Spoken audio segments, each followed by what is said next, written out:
يا أيها الذين آمنوا اتقوا الله وقولوا قولا سديدا يصلح لكم أعمالكم ويغفر لكم ذنوبكم ومن يطع الله ورسوله فقد فاز فوزا عظيما أما بعد. Bapak-bapak yang semoga senantiasa dirahmati oleh Allah Subhanahu wa taala. Kedengaran, Pak? Jelas, alhamdulillah. Ngapunten itu barudak main bola. Alhamdulillah pada kesempatan kali ini kita bisa dipertemukan kembali oleh Allah Subhanahu wa taala pada kesempatan yang mulia dengan tujuan yang mulia, yaitu sama-sama untuk belajar tentang agama kita, yaitu agama Islam, dari apa yang difirmankan oleh Allah Subhanahu wa taala di dalam Al-Qur'anul Karim ataupun yang disabdakan oleh Nabi sallallahu alaihi wasallam. Dan alhamdulillah ini pertemuan yang kesekian kalinya ya Pak.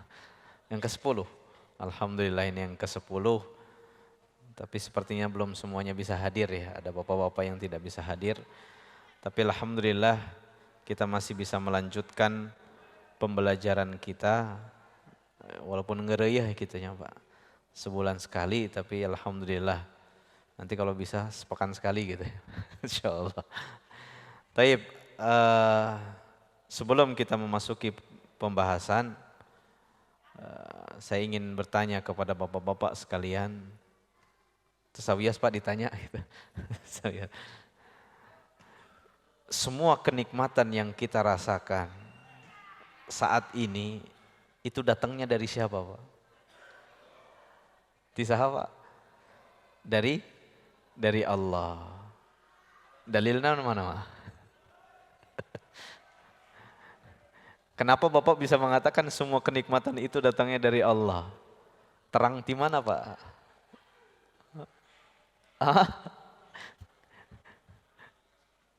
Insyaallah. Karena yang menjelaskan Allah tina Al-Qur'an.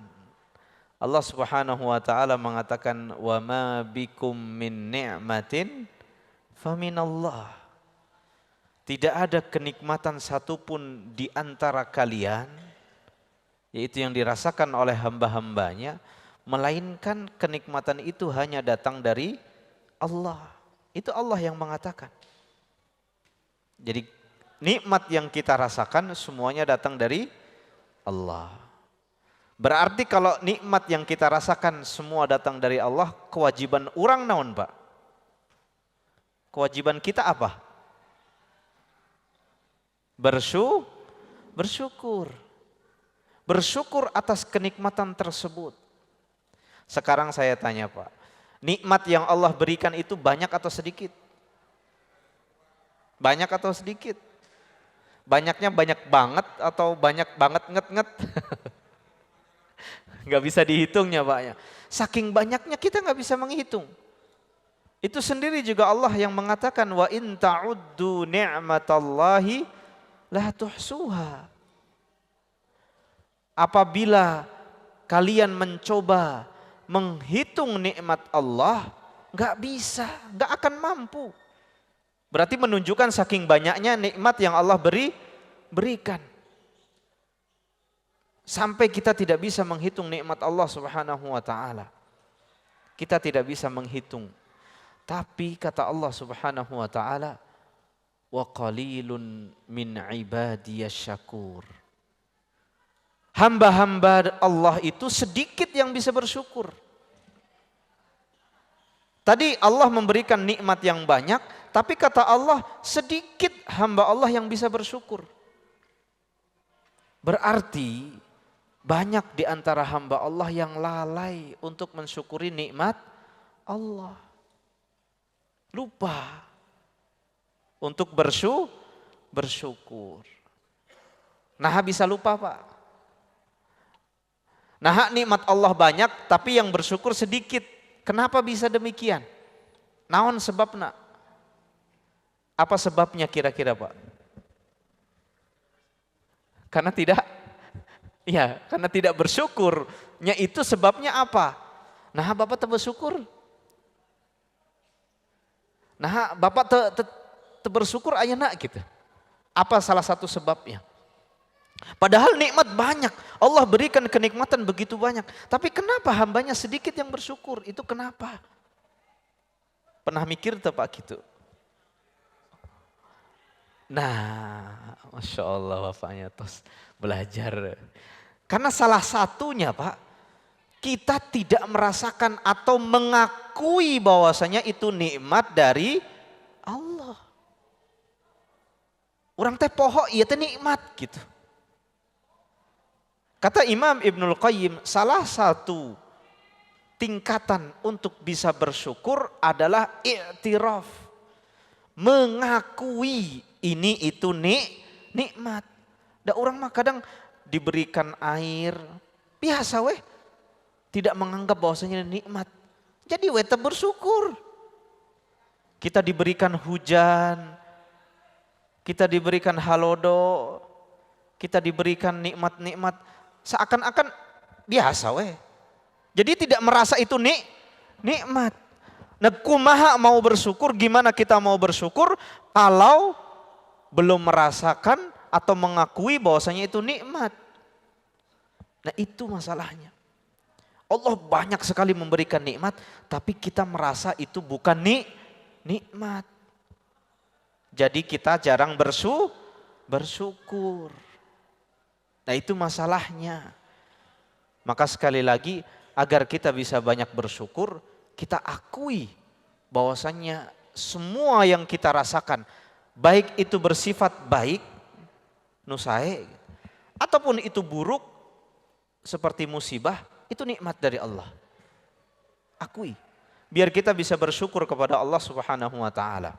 Nah, salah satu nikmat yang hari-hari ini sering dilupakan naon Pak kira-kira? Nikmat ini besar, tapi sering dilupakan oleh kaum muslimin. Kira-kira naon Pak? Nikmat iman dan Islam. Alhamdulillah. Aya nu lebih spesifik deui, aya yang lebih, yaitu nikmat kita dipertemukan dengan hari-hari ini Pak. Ini hari naon Pak? Sabtu. Tanggal seberapa? Tanggal seberapa ya Pak? Tanggal genepnya Pak. Tanggal genep Dzulhijjah gitu. Sekarang kita di tanggal 6 Dzulhijjah. Ini hari-hari yang mulia di sisi Allah. Nah, salah satu nikmat terbesar kita bisa bertemu dengan hari-hari ini. Mulai dari tanggal 1 Dzulhijjah sampai nanti tanggal 13 Dzulhijjah. Itu hari-hari yang agung di sisi Allah Subhanahu wa taala. Itu nikmat. Nikmat apa? Nikmat bukan? No, kan masih bingung. Makanya nggak bisa bersyukur karena tidak bisa mengakui itu nikmat. Itu nikmat yang besar. Ustadz, nikmatnya di mana? Ya karena kita bertemu dengan musim-musim ketaatan. Di hari-hari ini Pak, dari tanggal 1 sampai 13 Dzulhijjah itu Allah akan melipat gandakan pahala amal soleh yang kita kerjakan. Kenapa bisa demikian? Karena ini hari-hari yang mulia. Nabi SAW mengatakan afdalul ayyamid dunya ayyamul ashri. Sebaik-baik hari di muka bumi ini Pak, melebihi Ramadan Pak. Sebaik-baik hari, bahkan melebihi hari-hari di bulan Ramadan adalah hari yang 10, yaitu 1 sampai 13 Dzulhijjah ini. Ini hari yang mulia. Makanya ini sebuah nikmat yang besar yang sering dilalaikan oleh kaum muslimin. Jadi seakan-akan tak aya nanaon gitu. Nyawa gitu biasa. Tapi kalau Ramadan, Masya Allah Pak. Lamun Ramadan, naon ya, euforia teh bahasa Sunda naon. Keramaiannya itu, Ramadan itu kalau bahasa anak zaman sekarang vibes gitunya Pak. Rasanya tuh Ramadan tuh, amal ketaatan dikerjakan. Padahal Pak, hari ini lebih mulia daripada Ramadan. Tapi umat kaum muslimin seakan-akan biasa. Cicing gitu, ya biasa weh. Padahal ini lebih mulia dari Ramadan. Amalan soleh yang kita kerjakan sekarang Pak, tanggal 1 sampai tanggal 13 nanti, itu lebih dicintai oleh Allah daripada di bulan Ramadan. Saha nu mengatakannya. Nabi yang mengatakan, "Ma min ayyam al-amalu salih fiha ahabbu ilallah min hadhil ayyam." Kata Nabi SAW, tidak ada hari-hari yang amal soleh lebih dicintai oleh Allah melainkan di hari-hari ini. Hari tanggal 1 sampai tanggal 13 Dzulhijjah. Amal solehnya dicintai oleh Allah Pak. Tapi ya begitu. Kita tidak merasakan bahwasanya ini nikmat. Sehingga kita tidak mengisi dengan ketaatan. Sehingga kita tidak bisa bersyukur kepada Allah. Padahal Pak, sedekah di hari ini, pahalanya besar. Sholat di hari ini, pahalanya besar. Karena ini hari-hari yang dicintai oleh Allah. Bahkan lebih besar daripada bulan Ramadan. Tapi banyak kaum muslimin tidak mengetahuinya. Kenapa Pak tidak mengetahuinya? Karena tidak belajar eta. Jadi kembali lagi permasalahannya, tidak belajar. Jadi menganggap hari-hari ini hari-hari biasa, padahal enggak Pak. Hari ini lebih mulia. Makanya harus kita tingkatkan ibadahnya. Kita tingkatkan amal solehnya. Tingkatkan di hari-hari ini Pak. Karena ini hari-hari yang mulia. Kita tinggalkan kemaksiatannya, kemungkarannya. Jangan dilakukan. Karena juga akan dilipat gandakan dosanya oleh Allah Subhanahu wa taala. Maka dari itu Nabi SAW menganjurkan beberapa amalan yang harus kita kerjakan di hari-hari ini Pak. Di hari-hari ini ada amalan yang harus kita kerjakan. Yang pertama adalah memperbanyak zikir. Memperbanyak zikir di hari-hari ini. Allah Subhanahu wa taala mengatakan wa yadhkurusmallahi fi ayyamil ma'lumat. Kata Allah agar mereka berzikir menyebut nama Allah di hari-hari yang telah diketahui. Naon eta hari-hari yang telah diketahui? Yaitu sekarang 10 hari pertama bulan Dzulhijjah. Zikir Pak. Zikirna kumaha Pak Ustadz? Banyak zikir kumaha we. Dengan tahlil, dengan takbir, dengan tahmid, berzikir. Berzikir kepada Allah Subhanahu wa taala. Yang lebih diprioritaskan adalah dengan takbir. Lamun Idul Adha itu takbirana aya 2 macam, Pak. Kalau Idul Fitri takbirana 1 saja. Yaitu mulai dari setelah sholat maghrib. Sudah masuk 1 Syawal sampai setelah sholat Id. Nah itu aja takbirannya. Tapi kalau Idul Adha takbirannya itu ada 2 macam. Macam yang pertama dinamakan takbir mutlak. Kapan eta Pak Ustadz? Takbir mutlak itu boleh dilakukan dari tanggal 1. Tanggal 1 itu sudah ditetapkan pemerintah sejak hari Senin kamari. Bertakbir. Kapan Pak Ustadz? Kapan saja. Sambil di sawah Allahu Akbar, Allahu Akbar, Allahu Akbar. La ilaha illallah, Allahu Akbar, Allahu Akbar walillahil hamd. Terus takbir. Sambil naik motor, ajak keluarga takbir. Sambil naon? Ke pasar, sareng istri, ke pasar sambil takbiran.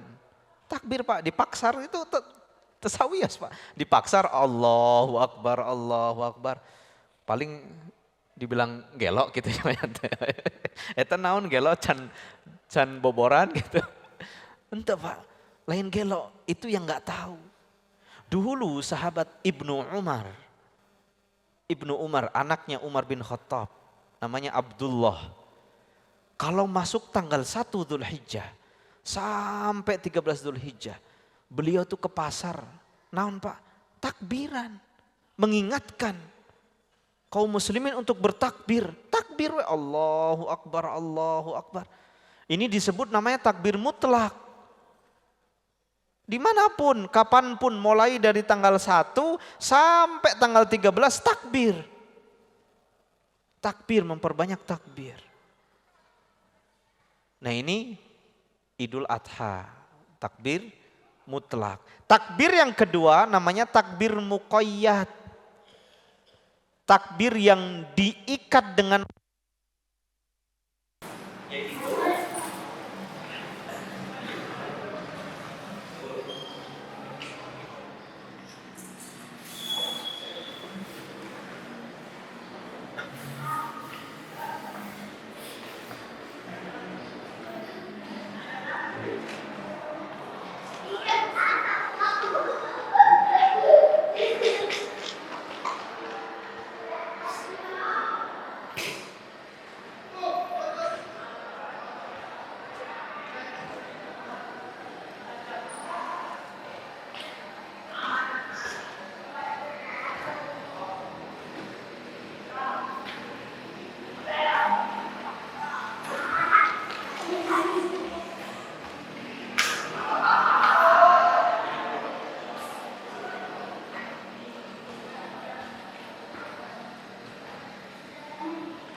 Kedua Pak, takbir.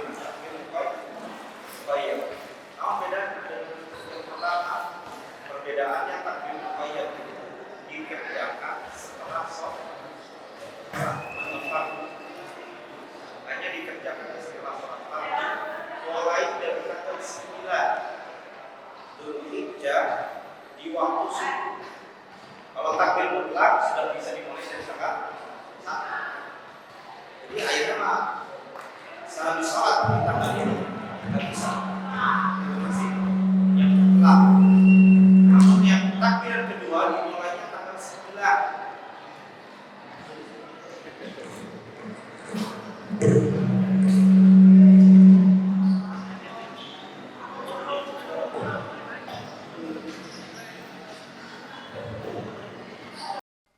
Lanjut ya Pak. Alhamdulillah. Takbir yang kedua dinamakan dengan takbir muqayyad. Nah, takbir muqayyad itu bisa diamalkan di tanggal 9. Berarti poe naon, Pak? Ayeuna tanggal berapa? Genep. Berarti poe Selasa. Di hari Selasa nanti tanggal 9 Dzulhijjah setelah subuh boleh takbiran yang takbir muqayyad sampai tanggal 13. Berarti poin naon Pak 13? 13 poin naon Pak? Sabtu. Di hari Sabtu selesai takbirannya di sholat asar. Jadi lamun poe Sabtu nanti di sholat maghrib aya nu takbiran, nah itu salah. Karena selesainya sampai sholat asar. Itu namanya takbir muqayyad. Nah, Idul Adha itu takbirnya panjang. Yang dilakukan setelah sholat itu mulai dari tanggal 9 di sholat subuh sampai tanggal 13 di sholat asar. Nah itu takbirnya Idul Adha. Pahami Pak? Aya gambaran? Nah, makanya kita dianjurkan untuk banyak takbir mulai dari sekarang. Kalau sekarang berarti takbirnya takbir mutlak. Nah, nanti kalau di Idul Fitri tidak berlaku ini. Idul Fitri saya pernah ngelihat itu Pak di Tonggoh gitu di kampung. Idul Fitri sudah selesai. Kemudian di malam hari pada sholat maghrib, setelah sholat maghrib takbiran. Ini tidak ada, ini salah. Itu berlaku hanya di Idul Adha. Hanya berlaku di Idul Adha. Nah itu yang pertama, banyak takbir. Jadi pulang dari sini nanti sambil rombongan takbiran. Tapi tong takbiran konvoi persibnya Pak tong. Itu mah gelo. Taib. Kemudian amalan yang kedua yang harus kita kerjakan saum, puasa. Kapan Pak Ustadz? Terserah. Boleh mulai dari tanggal 1 sampai tanggal 9. Lamun kiat, kalau kuat boleh puasa tanggal 1, 2, 3, 4, 5, 6, 7, 8, 9 boleh. Kalau enggak kuat gimana Pak Ustadz? Boleh 1 hari saja. Ditekankan bukan wajib Pak, tapi ditekankan di tanggal 9. Berarti hari apa Pak? Selasa. Saum naon Pak namina? Saum sunnah. Namina naon? Puasa Arafah. Nanti di tanggal 9 Dzulhijjah hari Selasa saya mengajak kepada diri pribadi dan bapak-bapak sekalian, ayo puasa. Walaupun tidak wajib. Tapi kalau bisa puasa Pak 1 hari itu. Itu pahalanya besar. Naon pahalana Pak? Dihapuskan dosa kita selama 2 tahun. Eta pahalanya Pak. Nabi SAW mengatakan Nabi mengatakan siyamu yaumi arafah ahtasibu ala Allah an yukaffira sanatallati qablahu wa sanatallati ba'dahu. Kata Nabi SAW, puasa Arafah yaitu tanggal 9 Dzulhijjah ketika jamaah haji wukuf di Arafah, yaitu tanggal 9 Dzulhijjah, bagi mereka yang tidak berhaji, yang tidak melaksanakan haji, disunahkan untuk puasa. Kata Nabi, pahalanya dihapuskan dosa 1 tahun sebelumnya dan 1 tahun setelahnya. Berarti 2 tahun. Ini dosa-dosa kecil tentunya Pak, yang dihapuskan oleh Allah Subhanahu wa Ta'ala. Puasa sepoe menghapuskan dosa 2 tahun.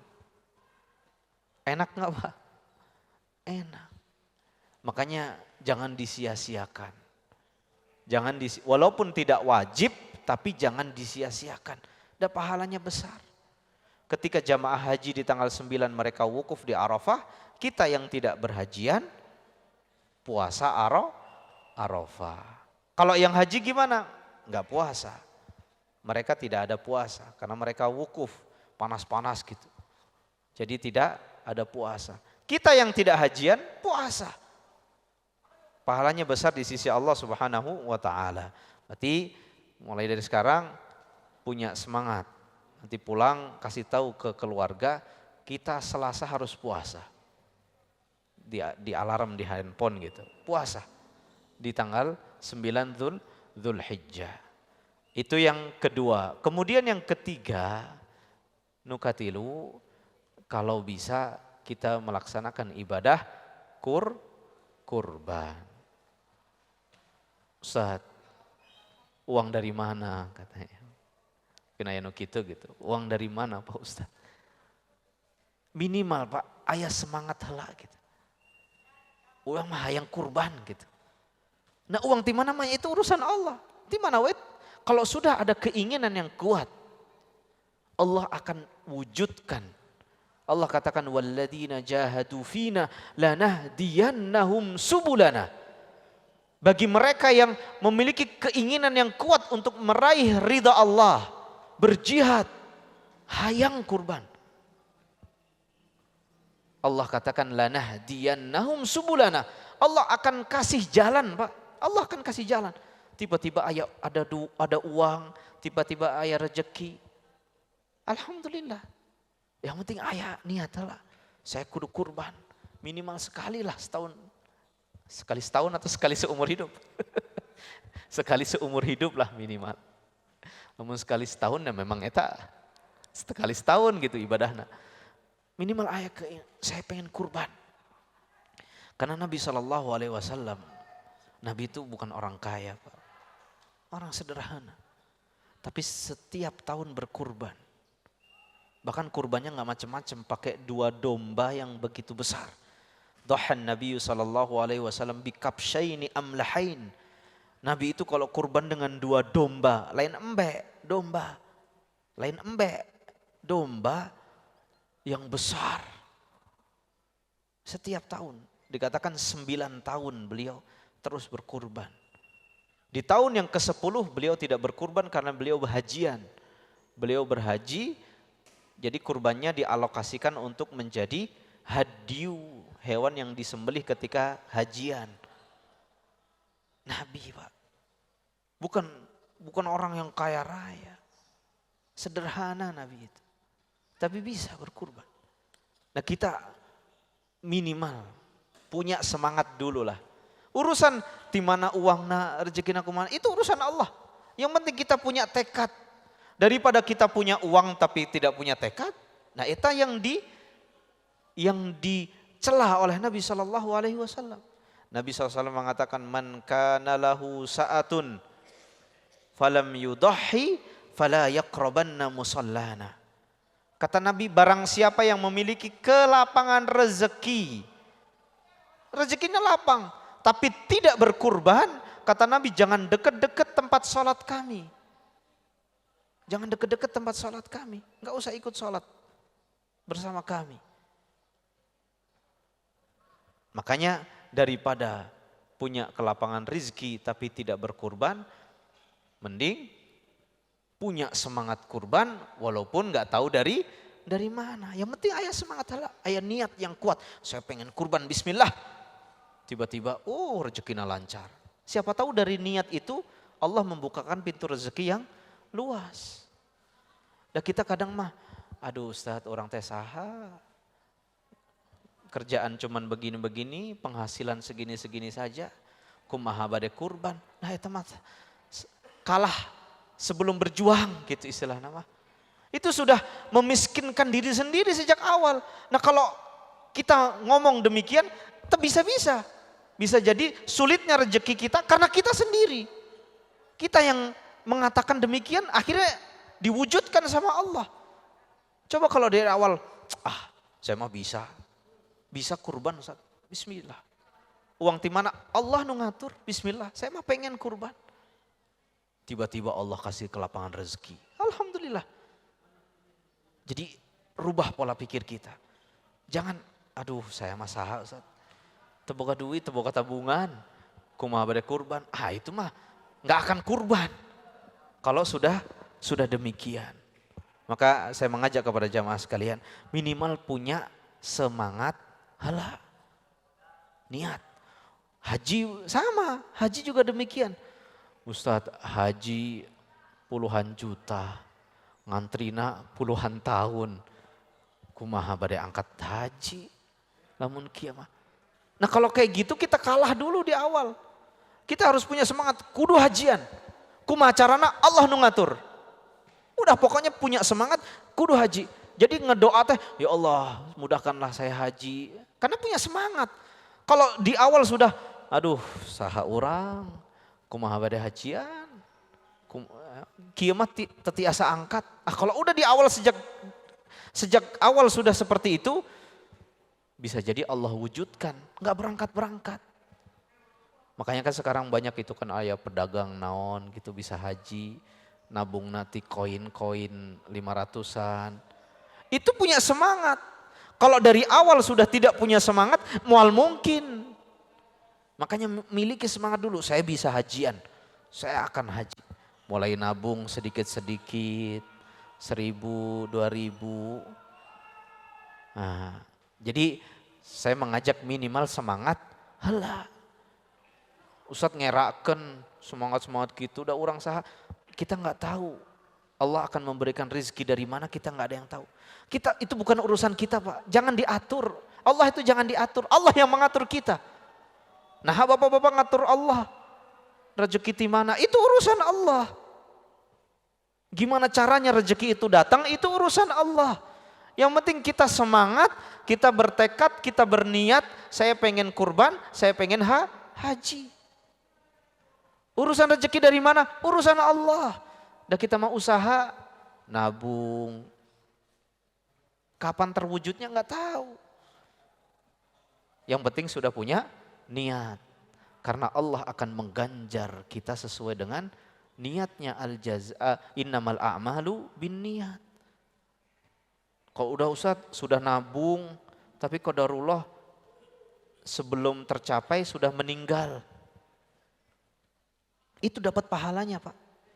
Bapak berniat untuk haji, sudah nabung haji, sudah berusaha nabung untuk haji, tapi qadarullah can dipanggil sudah meninggal duluan. Itu sudah ditulis pahalanya haji oleh Allah Subhanahu wa taala. Walaupun kita nggak ditulis gelarnya di dunia. Haji. Itu bukan kita yang cari, itu bukan itu yang kita cari Pak. Tapi pahala, lain gelar diharap gitu. Hati harap kita atau haji gitu.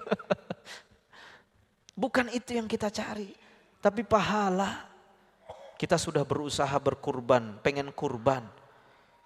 Qadarullah sudah meninggal duluan sebelum tercapai. Tapi sudah pengen, sudah ditulis pahalanya di sisi Allah Subhanahu wa taala. Nah, itulah amalan-amalan yang semoga kita bisa semuanya melakukannya.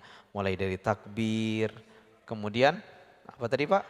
Berpuasa di tanggal 9, kemudian berkurban. Lamun tetiasa kurban, belum mampu di tahun ini, insya Allah di tahun-tahun berikutnya. Kalau belum mampu juga minimal jadi panitia kurban gitu lah ya. Ngebantosan gitu, ngebantu warga yang bisa kurban, pahalanya juga besar. Pahalanya juga besar. Taib, itu saja yang tentang Dzulhijjah. Kita masuk ke buku. Kita masuk ke pembahasan 3 landasan utama. Jadi kalau waktunya sudah habis ingatin ya. Sampai jam berapa? Jam 12. Taib, kita baca dulu. Bagian ketiga halaman 7 Nudi Abdi, di bawah halaman seberapa? Di saya halaman 7, bagian 3. Ada yang halaman 11 Ustaz. Halaman 11. Ada yang halaman 11, ada yang halaman 3 berarti ya. Di sini dikatakan bagian 3 yaitu 3 landasan utama. Ini Pak pembahasan inti kita di sini. Nah Ustadz sebelumnya naon itu hanya pendahuluan. Atau di dalam bahasa Arabnya namanya muqaddimah. Jadi yang sebelumnya kita bahas itu hanya pendahuluan, prolog. Nah sekarang inti daripada buku ini, pembahasan inti daripada buku ini, nah kita masuk di dalamnya. Yaitu 3 landasan utama. Dan saya anjurkan Pak, bahkan diwajibkan. Untuk kita semuanya wajib tahu tentang 3 landasan ini. Jadi tahunya itu bukan hanya ikut-ikutan. Tapi tahunya benar-benar tahu dengan kesadaran dan dalil. Tong ikut-ikutan. Karena kalau ikut-ikutan sama dengan orang-orang yang tidak tahu. Jadi kita tahunya benar-benar tahu. Makanya kita benar-benar belajar dengan serius. Penulis berkata, فَإِذَا قِيلَ لَكَ مَا الْأُصُولُ الثَّلَاثَةُ الَّتِي يَجِبُ عَلَى الْإِنسَانِ مَعْرِفَتُهَا. Jika ditanyakan kepadamu, apakah 3 landasan utama yang wajib diketahui oleh seluruh manusia? Seluruh Pak, sadayana. Seluruh manusia wajib tahu. Muslim, kafir, semua wajib tahu. Apa itu 3 landasan yang wajib diketahui? Fakul, maka katakanlah ma'rifatul abdi rabbahu, mengetahui atau seorang hamba mengetahui atau mengenal Rabbnya, Tuhannya. Ini yang pertama. Wadinahu, dan seorang hamba mengenal agamanya. Ini yang kedua. Nukatilu wa nabiyahu Muhammadan sallallahu alaihi wasallam. Seorang hamba mengenal nabinya, yaitu Muhammad sallallahu alaihi wasallam. Ini yang pasti akan ditanyakan kepada bapak-bapak semuanya dan kepada saya. Semua manusia pasti akan ditanya oleh saya. Yang nanya ini siapa Pak kira-kira nanti? Malaikat. Kita akan ditanya oleh malaikat tentang 3 hal ini. Pasti Pak, pasti. Semuanya, semua manusia pasti. Nu muslim, nu kafir, nu putih, nu hitam, Indonesia, luar Indonesia, semua hamba Allah Subhanahu wa taala pasti akan ditanya tentang 3 hal ini. Oleh siapa Pak? Malaikat. Di mana Pak ditanyanya? Di alam kubur. Berarti kapan Pak ditanyanya?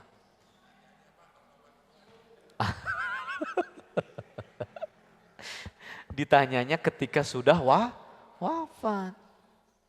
Jadi ketika kita meninggal dunia, kita dikuburkan Pak.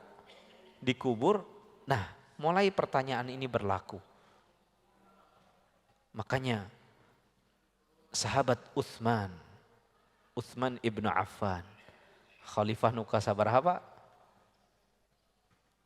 Nukatilu, penggantinya Umar, minantu daripada Nabi SAW. Khalifah Utsman, sahabat Utsman, ketika lewat kuburan Pak, kuburan, jadi ketika lewat kuburan, beliau selalu nangis. Nangisnya tuh bukan nangis yang dibuat-buat, nangisnya tuh bukan nangis biasa. Ketika beliau lewat kuburan, nangis semua jenggotnya basah. Berarti nangisnya kejer tuh Pak. Nangisnya kejer.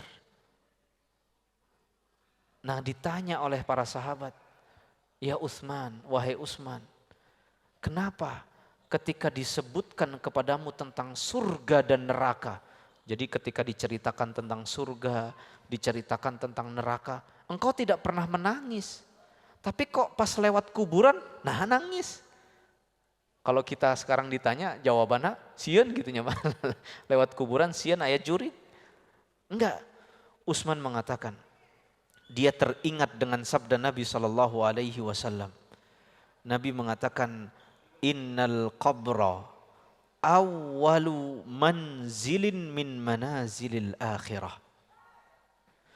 Utsman ketika ditanya, wahai Utsman, engkau diceritakan tentang siksa neraka, indahnya surga, enggak nangis, biasa saja. Tapi nah pas lewat kuburan nangis. Kata Utsman, aku teringat dengan sabda Nabi SAW, inna awwala manzilin min manazilil akhirah al-qabra. Awal pertama, apa manzilin itu? Terminal pertama Pak. Tempat pemberhentian pertama, stasiun pertama. Seorang hamba ketika menuju akhirat itu kuburnya. Bapak-bapak sekalian, ketika lahir di dunia pertama kali ada di mana Pak? Pemberhentian pertama kali Bapak ketika di dunia ini di mana? Di rahim ibu. Berarti ketika hidup di dunia ini pertama kali Bapak ayah di rahim ibu. Sama ketika kita ingin menuju akhirat, pertama kali kita berhenti itu di kuburan. Makanya Utsman nangis. Karena kuburan ini pertama kali ini Pak. Pertama kali kita hidup di alam akhirat. Jadi kalau alam dunia pertama kalinya di rahim. Di rahim. Kalau alam akhirat pertama kalinya mulainya dari alam kubur. Itu pertama kali Pak. Jadi mati itu hidup pertama. Ngerti tuh Pak? Orang yang meninggal dunia, misalnya umurnya 60 gitu. Meninggal dunia, nah ketika meninggal dunia dikuburkan, nah itu umur pertamanya di kuburan. Di akhirat. Sudah pindah alam istilahnya. Nah di alam yang selanjutnya yaitu alam akhirat itu jadi masih awal lagi. Nah pertama itu adalah di kuburan. Dan Nabi SAW mengatakan fa inna minhu fama ba'dahu aisar.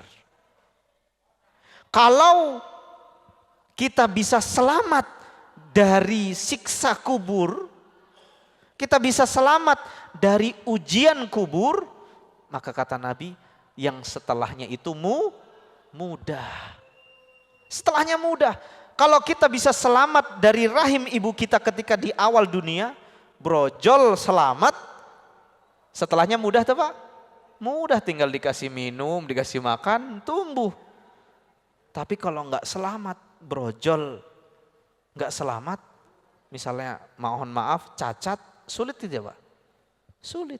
Sama Pak, ketika kita masuk ke liang kubur, kita sudah pindah alam, nah itu penentu kehidupan kita selanjutnya di akhirat. Kalau kita bisa selamat dari ujian kubur, maka kita akan mudah melewati pemberhentian selanjutnya. Jadi setelah kubur nanti ada apa lagi Pak? Ada hari kiamat, hari kebangkitan. Jadi mohon maaf ada biar tergambar gitu ya Pak. Kita kan hidup di dunianya Pak. Nah ini dunia. Nomor hiji. Setelah hidup di dunia, kita akan masuk yang kedua yaitu alam kubur. Nah alam kubur ini fase pertama di akhirat. Jadi akhirat itu dimulainya dari alam kubur. Pak Ustadz kuburnya kan ayah di dunia. Kumaha sudah masuk fase akhirat. Iya kuburan nama ayah di dunia. Tapi jasadnya itu sudah tidak ada di dunia. Itu sudah pindah alam akhirat. Makanya kalau bapak-bapak minta ke kuburan, eta minta ke saha. Geus eueuh. Kalau digali pun cuman hanya tulang. Itu tidak ada. Itu rohnya sudah hidup di alam akhirat. Sudah beda alam Pak. Sudah beda alam dengan kita. Masa kita bisa minta-minta ke yang sudah beda alam? Gak bisa. Karena ini sudah beda alam.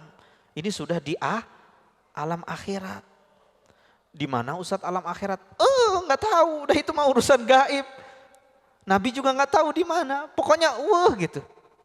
Walaupun kuburannya ayah. Nah, disinilah penentu untuk bisa lanjut ke terminal-terminal berikutnya yang akhirnya nanti sampai di surga atau neraka. Ini nanti di sini ada kebangkitan. Kita dibangkitkan lagi. Tong dibayangkan bangkitna kayak di film-film gitu, tong dibayangkan gitu Pak, itu urusan gaib. Kumaha engke Allah membangkitkan. Jadi setelah masuk ke alam kubur, kita dibangkitkan. Setelah kebangkitan, kita semua dikumpulkan di padang mahsyar. Kumpulkan semua makhluk Allah Subhanahu wa taala dikumpulkan di padang mahsyar. Nunggu apa di padang mahsyar? Nunggu ditanya hiji-hiji ku Allah Subhanahu wa taala. Ngantri Pak. Nah ini padang mahsyar. Di padang mahsyar kita ngantri untuk ditanyai oleh Allah Subhanahu wa taala tentang kehidupan dunia kita. Ditanyai satu-satu. Bapak dulu di dunia kerjana naon? Tani ya Allah. Oh tani. Berarti penghasilannya di mana wae? Ditanya penghasilannya dari mana saja, halal atau haram. Padahal semua itu Allah sudah tahu, tapi Allah tetap tanyakan.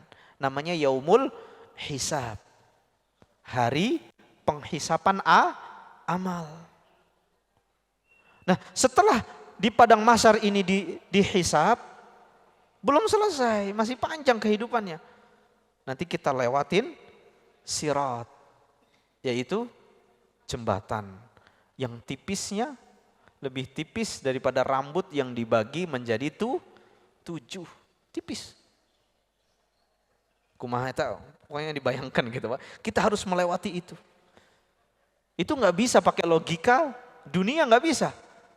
Itu semuanya pakai amal kita. Pakai amal kita. Nanti setelah padang mahsyar di sana ada jembatan. Setelah jembatan nanti masih banyak. Dan ini menentukan untuk ke surga dan neraka. Nah, awal daripada fase akhirat ini, fase akhirat ini awalnya itu ada di alam kubur. Maka kata Nabi SAW, kalau di alam kuburnya sudah bisa selamat, mudah menjawab pertanyaan tadi, maka di fase berikutnya atau di terminal berikutnya, di pemberhentian berikutnya akan mudah. Nanti di hari kebangkitan akan mudah. Nanti di padang mahsyar akan mudah. Nanti di sirat, di jembatan itu akan mudah. Ya kalau sudah mudah-mudah berarti langsung masuk ke surga. Allahumma amin. Makanya ini menjadi penentu. Ujian pertama di alam kubur naon? Pertanyaan ini. Soal ini yang akan ditanyakan, Pak. Ini saya bocorkan dari sekarang. Sudah dibocorkan oleh Allah. Kalau ujian nasional tidak dibocorkan ya, Pak. Ini ujian lebih. Sudah dibocorkan tuh soalnya sama Allah Subhanahu wa taala. Ujian kubur pertanyaannya cuma 3. Itu banyak-banyak. Apa pertanyaannya ini? Yaitu siapa Tuhanmu, man rabbuka, wa ma dinuka, apa agamamu, wa man nabiyuka. Siapa? Siapa? Nabimu. Tapi masalah, mudah tak Pak? Mudah enggak? Di dunia mudah. Gitu masalahnya, itu tidak bisa dijawab dengan pengetahuan kita. Enggak bisa. Jawabnya pakai iman, keimanan dan amal soleh. Jawabnya itu, kuncinya itu. Kita enggak bisa jawab pakai, oh sekarang mah apal, sok apalkeun. Oh apal, apal Pak. Bahkan orang kafir pun apal Pak. Orang Kristen ke apal, coba Pak ayah tetangga Kristen tanya, saha Tuhanna orang Muslim? Pasti jawab Allah. Bahkan orang-orang Kristen sekarang kan Masya Allah sudah bisa mengatakan Alhamdulillah. Bahkan kalau ada yang meninggal, innalillahi wa inna ilaihi rajiun. Tetek orang Kristen ngomong gitu. Jadi tidak bisa dijawab dengan pengetahuan. Ini dijawab dengan keimanan. Nah, gimana kita mau beriman kalau kita tidak paham siapa Tuhan kita, apa hakikat agama kita, dan siapa Nabi kita. Makanya penting belajar tentang ini. Untuk apa? Untuk bisa dimudahkan menjawab nanti di alam kubur. Itu ujian yang paling berat Pak. Walaupun soalnya cuma tilu. Karena kita tidak bisa mengandalkan. Diceritakan oleh Nabi SAW. Orang-orang munafik. Saha eta orang munafik Pak. Orang munafik itu hidup bersama Nabi. Tetanggaan Pak.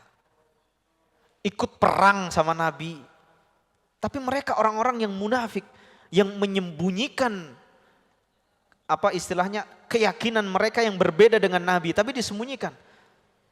Tapi secara zahir mereka ikut dengan Nabi. Tapi musuh atau istilahnya musuh dalam selimut. Nah gitu. Orang-orang munafik itu kenal banget sama Nabi. Kenal siapa itu Nabi. Udah ikut bareng, ikut perang bareng, tetanggaan, kenal. Tapi nanti ketika ditanya, waman nabiyuka, siapa nabimu? Mereka mengatakan, gak bisa jawab. Padahal tetanggaan jeung Nabi, hari Bapak tetanggaan jeung Nabi. Kita gak pernah tetanggaan dengan Nabi. Tapi orang munafik tetanggaan dengan Nabi. Kenal Pak sama Nabi. Tapi nanti di alam kubur mereka gak bisa menjawab. Jadi yang digambarkan itu oleh Nabi SAW seakan-akan tahu tapi dibikin lupa. Ingat Pak, kalau yang pernah ujian gitu. Aya soal, ini orang tuh tahu soalnya jawabannya naon. Tapi nanya poho gitu. Nah itu orang munafik dibikin lupa oleh Allah. Tadi tuh saya naruh uang di sini. Saya tahu tadi uang saya taruh di sini. Tapi nah poho di mananya? Ada kan, ada pengetahuan tapi lupa. Nah itu orang munafik tahu siapa itu Muhammad. Siapa itu Nabi Muhammad, apa agamanya tahu. Tapi ketika di alam kubur gak bisa ngejawab. Sama orang-orang kafir Pak. Kalau kita tanya di dunia, tanya agamanya orang Islam. Oh ya Islam. Siapa nabinya orang Islam? Muhammad. Siapa Tuhannya orang Islam? Allah. Mereka tahu bisa jawab. Tapi itu akan dibikin lupa oleh Allah ketika di alam kubur. Makanya Allah Subhanahu wa taala mengatakan dalam surat Ibrahim, yusabbitullahu alladhina amanu bil qawli tsabit. Allah itu akan teguhkan ucapan kita nanti ketika menjawab di alam kubur. Allah akan teguhkan ucapan kita dengan iman. Makanya Allah mengatakan alladzina amanu, yang mereka beriman. Nah sekarang saya tanya, gimana kita mau beriman kepada Allah kalau tidak kenal siapa itu Allah? Gimana kita mau beragama dengan agama Islam kalau kita nggak kenal tentang hakikat agama Islam? Gimana kita mau cinta kepada Nabi kita, mau meniru ajaran Nabi kita Shallallahu Alaihi Wasallam kalau nggak kenal siapa itu Nabi Muhammad? Makanya penting bagi kita untuk mengenal siapa itu Allah, mengenal apa itu agama Islam, dan mengenal siapa itu Nabi Muhammad Shallallahu Alaihi Wasallam. Nah itu inti pembahasan kita. Sudah habis waktunya? Masih ada sedikit. Taib. Nah pembahasan yang pertama tentang siapa Allah atau mengenal Allah Subhanahu wa Ta'ala. Di halaman yang selanjutnya, halaman ke-8 atau halaman ke-12, penulis di situ mengatakan landasan yang pertama yaitu mengenal Allah. Siapakah Rabbmu? Yaitu siapa Tuhanmu? Penulis rahimahullah berkata, fa idza qila laka man rabbuka faqul rabbiyallahu alladzi rabbani wa rabba jami'al alamin bi ni'amihi wa huwa ma'budi laisa li ma'budun siwa. Jika kita ditanya siapa Tuhanmu, siapa Rabbmu, maka jawablah Rabbku adalah Allah. Alladzi rabbani, yang telah mengurus diriku, wa rabba jami'al alamin bi ni'amihi, dan telah mengurus seluruh alam dengan segala nikmatnya, wa huwa ma'budi, dan Allah lah sesembahanku, laisa li ma'budun siwa, yang tidak ada sesembahan kecuali hanya Allah. Jadi Rabb kita adalah Allah. Rabbun itu kalau dalam bahasa Arab diambil dari tarbiyah. Tarbiyahnya naon Pak? Tarbiyah itu mengurus. Sama kalau ada bapak mentarbiyah anaknya, maksudnya mengurusi anaknya. Jadi Rabbun itu tarbiyah, yang mengurus. Tapi nah ini biar sifat daripada Rabb,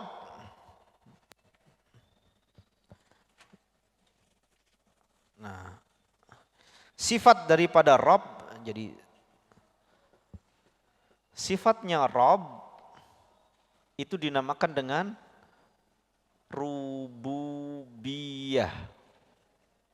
Gimana? Jadi sifatnya Allah itu dinamakan dengan rububiyah. Jadi nanti kalau dengar tauhid rububiyah, oh itu berkaitan dengan sifatnya Allah. Nah, rububiyah ini ada 3. Yang pertama menciptakan, yang kedua menguasai atau memiliki, yang ketiga mengatur. Jadi semua ini, yang pertama menciptakan, yang kedua menguasai atau memiliki, yang ketiga mengatur, ini semua sifat dikandung dalam rububiyahnya Allah Subhanahu wa Ta'ala. Bisa dipahami Pak? Jadi rububiyah itu bukan hanya menciptakan, tapi Allah itu menciptakan plus menguasai atau memiliki plus yang mengatur. Bisa dipahami Pak? Bisa dipahami? Jadi Allah itu menciptakan, menguasai atau memiliki dan mengatur. Nah ini dinamakan dengan rububiyatullah, rububiyahnya Allah. Jadi kalau mau mengartikan Rob itu, Rob Tuhan itu bukan hanya mencipta, tapi mencakup itu.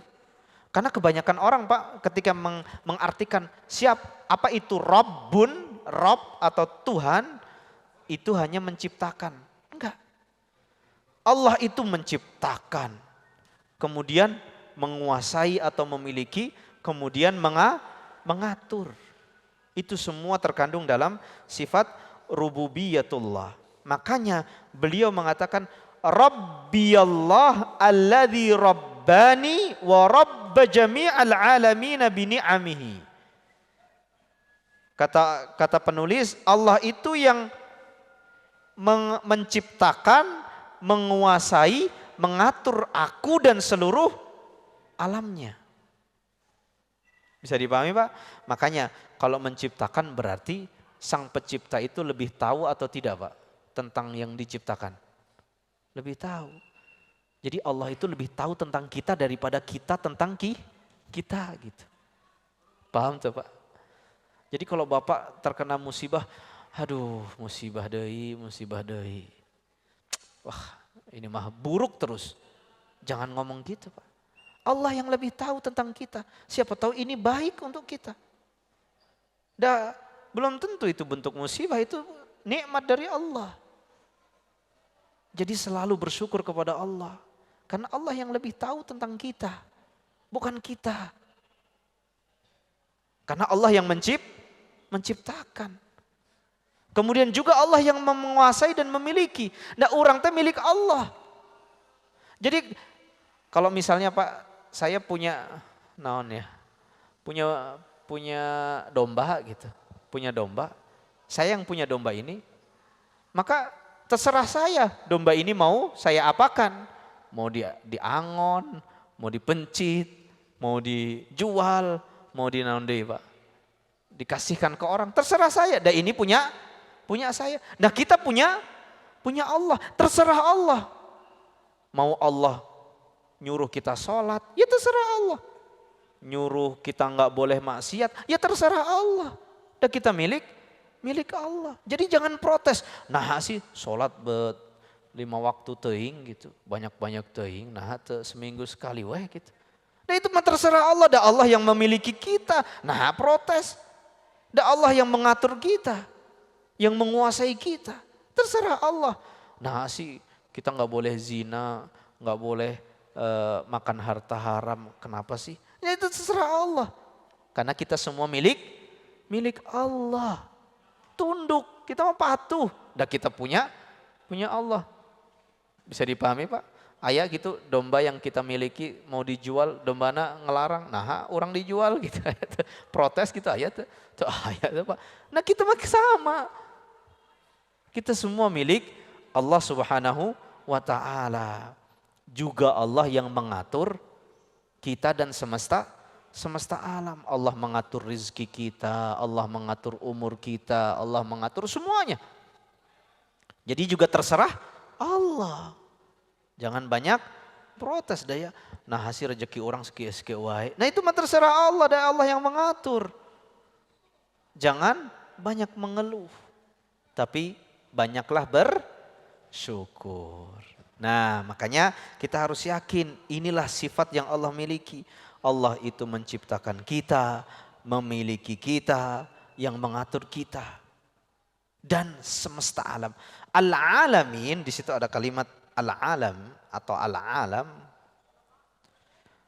Alam atau bahasa Indonesianya alam gitu, bukan alam liar. Alam, yang dikatakan alam itu selain Allah. Selain Allah itu alam. Hewan, manusia, jin, tumbuhan. Itu pokoknya yang selain Allah itu alam. Makanya beliau mengatakan Rabbal alamin. Yaitu Rabbnya semesta alam ini. Semuanya. Mau manusianya, hewannya, tumbuhannya, itu punya Allah. Itu Allah yang menciptakan, itu Allah yang memiliki, itu Allah yang mengatur. Bisa dipahami Pak? Jadi ketika misalnya ada musibah, rezeki kita seret. Harta kita dimaling. Anak kita meninggal dunia. Orang tua kita meninggal dunia. Ya pasrah. Dan itu semua milik Allah. Semua milik Allah. Jadi terserah Allah. Allah mau bagaimana kan terserah Allah Subhanahu wa ta'ala. Mana dalilnya? Nah, beliau mengatakan wad dalilu qauluhu ta'ala alhamdulillahi rabbil alamin. Kata Allah, segala puji yang berhak dipuji itu hanya Allah. Siapa itu Allah? Rabbil alamin.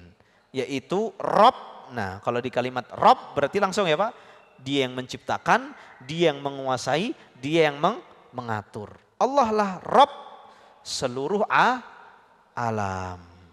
Wa kullu ma siwallah alam. Semua atau segala sesuatu selain Allah itu dikatakan alam.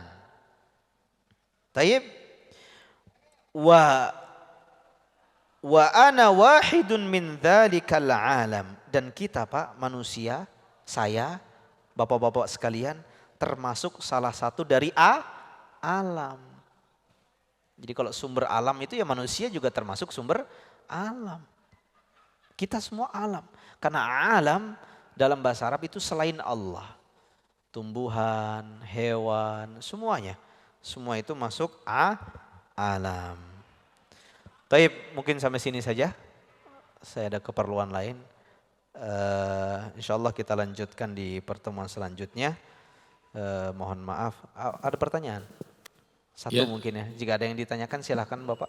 Sampai jam 10.30 mungkin. Tidak ada Pak. Alhamdulillah kalau tidak. Ada Ustaz? Ada. Silahkan Pak.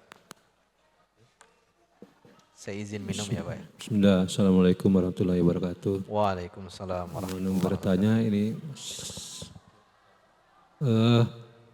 mau bertanya alam sama makhluk apa bedanya gitu Pak? Alam sama makhluk. Sama gitu. makhluk iya. Sama saja Pak. Alam dengan makhluk sama saja. Makhluk itu yang diciptakan. Kalau khalik yang menciptakan. Alam berarti sama. Alam itu mencakup semuanya selain Allah. Bisa dipahami Pak? Baik. Jadi Ustaz, sama saja insya Allah. Kalau tanbiyah tadi apa Ustaz? Hah? Tanbiyah tadi. Tanbiyah tadi. Kata Rob dari tanbiyah tadi Ustaz. Tarbiyah. Iya Rabbun itu dari tarbiyah rububiyah. Itu masih satu asal kata. Tarbiyah tahu Pak? Mentarbiyah. Pernah dengar Pak, itu sudah di bahasa Indonesia kan mentarbiyah. Yaitu mengurusi. Mengurus kan. Bapak mentarbiyah anaknya. Oh berarti bapak mengurus anaknya. Mengurus kan gitu kan. Dia yang memiliki, dia yang menguasai, dia yang mengatur gitu kan. Dan juga yang menjadi sebab adanya anak itu kan kita ya Pak. Dan itu orang tua. Jadi Rabb sama dari tarbiyah. Allah yang menguasai, Allah yang menciptakan, Allah yang mengatur. Tapi bisa dipahami? Tapi mungkin kita cukupkan di sini. InsyaAllah kita lanjutkan di pertemuan selanjutnya. Kita tutup dengan doa kafaratul majlis. Subhanakallahumma bihamdika asyhadu an la ilaha illa anta astaghfiruka wa atubu ilaik. Assalamualaikum warahmatullahi wabarakatuh.